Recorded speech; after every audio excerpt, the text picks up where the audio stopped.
Uma das maiores dificuldades em lidar com ecologia e sustentabilidade é porque ela vai acontecer como negativa no próximo passo. Isto é, não é agora.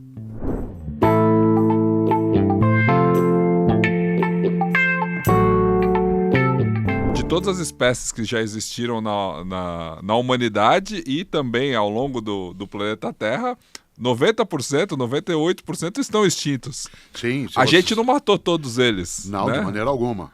Aliás, alguns, como nós, primatas arborícolas que desceram, se tornaram hominídeos, uma parte deles desapareceu e conviveu conosco. Exato. Eu estou lembrando isso porque a única experiência mais recente que tivemos foi a pandemia.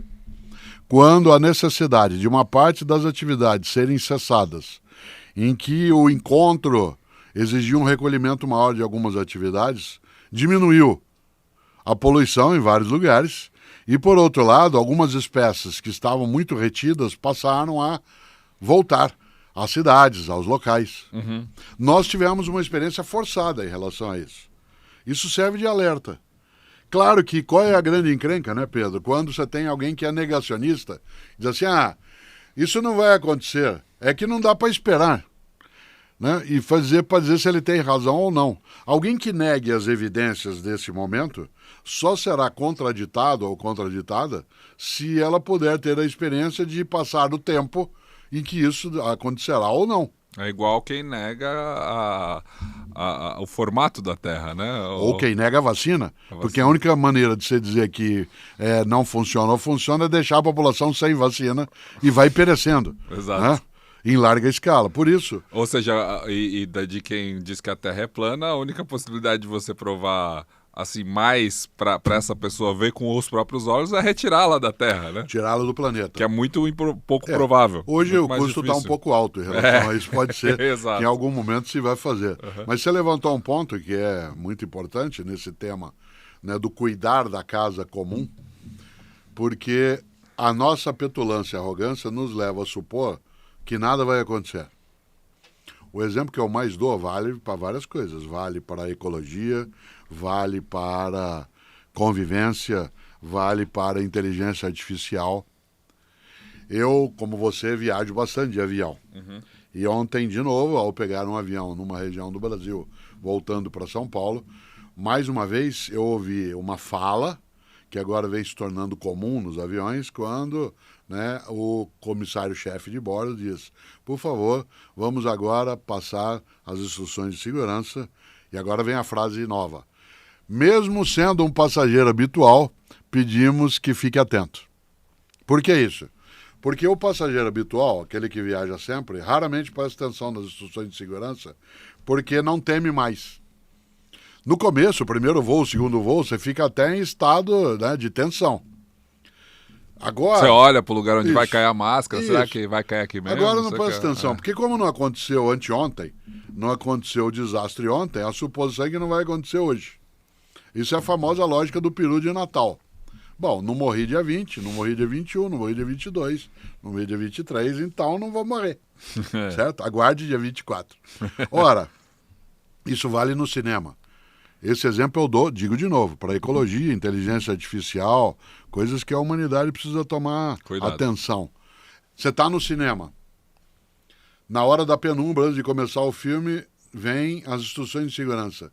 Quase ninguém presta atenção.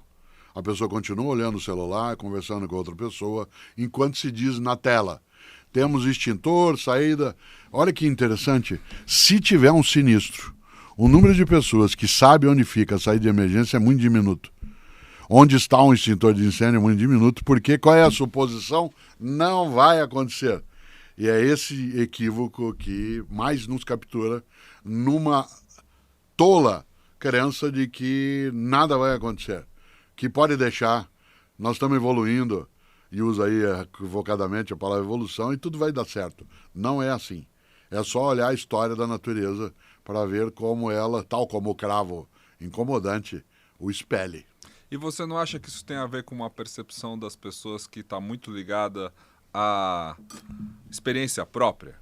Por exemplo, é muito mais difícil você entender o aquecimento global se você mora num lugar cujo inverno é rigoroso, Ou se você mora num lugar que ainda é cercado pela natureza, ainda tem uma prática que não é tão ligada às consequências do aquecimento global, ou seja, você não mora naquelas ilhas em que o nível da água está subindo e que as populações têm que ser retiradas, assim. Ou seja, a água ainda não bateu literalmente na bunda, Sim. e aí, pela percepção pessoal mesmo de cada um, você acha, tá, mas isso é uma coisa longe, meu filho que vai ver, minha filha que vai ver, ou nem isso.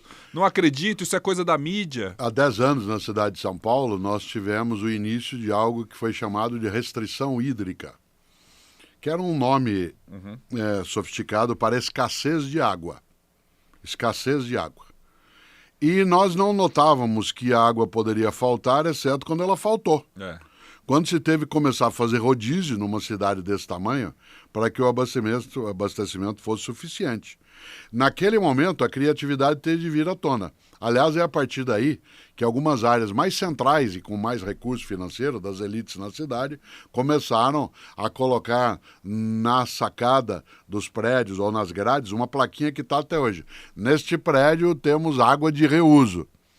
Porque quando você encontrava alguém lavando calçada, encontrava alguém desperdiçando água, você dizia que absurdo.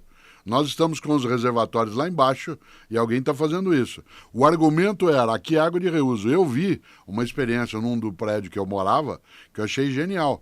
Uma das águas mais usáveis para limpeza de áreas comuns e que não tem necessidade nenhuma, né, de ser água purificada, limpa, potável, é a água que sai das máquinas de lavar roupa. Ela já sai com o sabão e ela pode ser usada para aquilo. Pois bem, num prédio que eu morava, se fez todo um acordo para que a água da máquina de lavar roupa dos andares primeiro e segundo, o prédio comprou, né, grandes canos de borracha, descesse e ela era coletada em depósitos embaixo e era aquilo que era usado. Quando que se pensou nisso? Quando do aperto. A Europa, por exemplo, tem uma restrição de água. Ela tem dificuldade em abastecimento de água. Por isso, é muito comum que europeus se assustem com o fato de que nós temos descargas. 2 banhos por dia. Ou não guardemos a água usada no banho. Porque até tomar 2, 3 banhos faz parte um pouco do nosso gosto e cultura. Mas o que a gente faz com a água do banho? Por que ela não é coletada? Na Europa, eu já vi isso, e você também que morou lá existe coleta da água, a água de uso e reuso. Ninguém consegue entender, fora de alguns lugares, como é que a gente usa água potável na descarga do banheiro. Lá em Barcelona, as ruas, na Espanha, as ruas são limpas com a água do mar. Isso. Né? Que fica até meio grudenta por causa do sal, assim, depois. Mas a mangueira ali, o jato, ele é água do mar. Eu vou dizer algo que pode parecer um pouco estranho na descrição, mas vale. É estranho que a gente use numa descarga de um banheiro uma água que poderia ser bebida. É estranho. Certo? Claro, cá fora a questão da higiene, etc. Mas a água ali é potável. A água que está ali, na hora que você vai dar descarga, ela tem tanta potabilidade ou pureza quanto uma água que está na torneira. Por isso, é muito forte que a gente só vá notar que precisa quando precisa. E você usou uma expressão que é correta. Quem nota primeiro a poluição, digamos, na Amazônia ou a destruição? Quem precisa viver daquele lugar. Quem não consegue mais tirar a vida dali. Quem compra o peixe no mercado, quem vive numa outra região, vai achar que aquilo, né, tudo bem, é passageiro, logo logo eu vou embora. Quando deu o acidente lá em Brumadinho, né, que aquilo teve um impacto em todo o foz do Rio São Francisco. E do Rio Doce. E do Rio Doce, né, exatamente. Aquilo caminhou como um impacto em cidades e cidades na pesca, e até hoje as pessoas têm problema com isso. E uma das coisas mais fortes disso é imaginar que, bom, tudo bem, não é comigo, porque não está me afetando. Essa ausência de ampliação da consciência ela é muito prejudicial. Algumas pessoas até imaginam, não, mas isso não vai acontecer na minha geração. Desprezando até o que virá para as gerações seguintes. Eu chamo isso, você já viu isso num livro meu, de saque antecipado do futuro. O saque vai se gastando desde agora os recursos que serão necessários para outros momentos. vai se gastando agora aquilo que serve para a nossa vida, esquecendo das vidas outras que virão. Nós não somos um animal necessário à vida. Mesmo que a pessoa tenha concepções religiosas em que a ideia de criação, de ser humano, tem um vínculo, né, com a fonte vital, ainda assim nós não somos um animal necessário. O planeta viveu, né, os últimos 65 milhões de anos sem nenhum primatinha, né, que tenha sido depois sobrevivente ao grande cataclisma, né, o grande meteoro, né, no Golfo do México. Nós somos muito recentes como espécie. E essa espécie, ela poderá ser curta em termos de presença, porque o que são 100 mil anos? Na natureza, nada. Era aquilo que a gente falava no começo. O ser humano tá ferrado, o planeta tá bem. Mas não é obrigatório.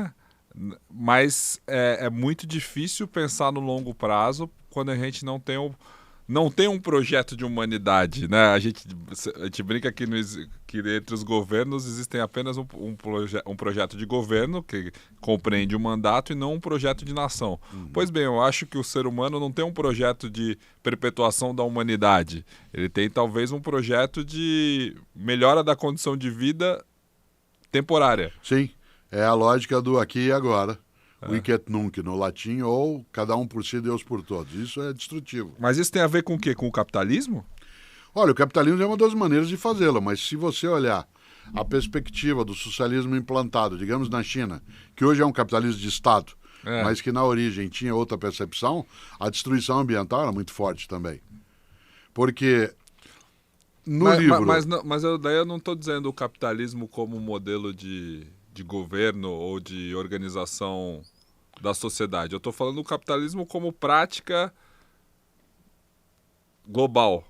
Mas o capitalismo, enquanto prática econômica, de modo de vida econômico, em princípio ele teria que ter a sustentabilidade como um valor.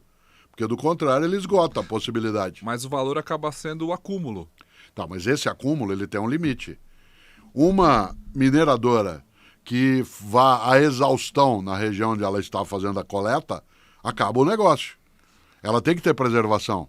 Uma atividade de produção de papel que seja destruidora de floresta sem reposição, sem reflorestamento, acaba o negócio. Por isso ela tem que ter um limite em relação àquilo que faz. Hoje, a sustentabilidade ela é um valor também econômico.